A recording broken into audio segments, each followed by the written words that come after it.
በተፈጥሮ ሕግ ከባድ ነገሮች በውሃ ላይ ቢጣሉ ወደ ታች ይወርዳሉ። ለምሳሌ ብረት ውሃ ላይ ቢጣል አይንሳፈፍም። ውሃው ብረቱን ያለምንም ምርጫ ወደ ጥልቁ ይጎትተዋል። አንዳንዴ ሳስበው ይህ የፊዚክስ ሕግ ብቻ አይደለም፣ የሰው ልጅ ታሪክም ነው። እኛ የተሰራነው ከምድር አፈር ነው።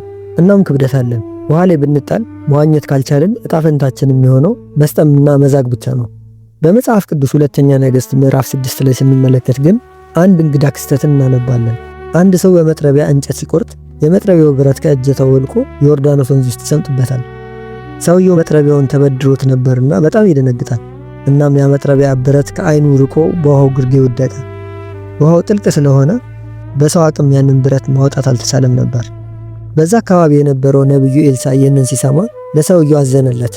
ግን ብረቱን ለማውጣት ወደ ውሃው አልዘለለም ነበር። ያደረገው ነገር ከሎጂክና ከአመክንዮ ውጪ ነበር። ከዛ አካባቢ አንድ እንጨትን ቆርጦ ብረቱ ወደ ሰጠመበት ውሃ አካባቢ ወረወረው። እንደምናውቀው እንጨት ማግኔትነት ስለሌለው ብረትን የመሳብ አቅም የለውም። ማግኔት ቢሆን እንኳን አብረው ወደ ታች ይሰምጣሉ እንጂ ወደ ላይ የሚሳፈፍ ነገር አይኖርም። ነገር ግን ክስተቱ ወደ ውሃው የተወረወረው ይሄ እንጨት ተራ እንጨት አልነበረም። ተአምሩ የሚጀምረው እንግዲህ እዚህ ጋር ነው። እንጨቱ ውሃውን ሲነካው የዓለም ስርዓተ ሕግ ተቀለበሰ። ክብደት ያለው ብረት ልክ እንደ ላባ ውሃውን ሰንጥቆ ወደ ላይ ተንሳፈፈ። ይህ ነገር ተአምር ብቻ አይደለም፣ ጥልቅ መንፈሳዊ እውነታንም ያሳየናል። ሁላችንም በዚህ ምድር ላይ ያለነው ከእግዚአብሔር በተዋስነው ሕይወት ውስጥ ነው። እኛ የኛ አይደለንም። የዮርዳኖስ ወንዝ ደግሞ የማያቋርጠው የጊዜ የሞትና የፍርድ ፍሰት ነው።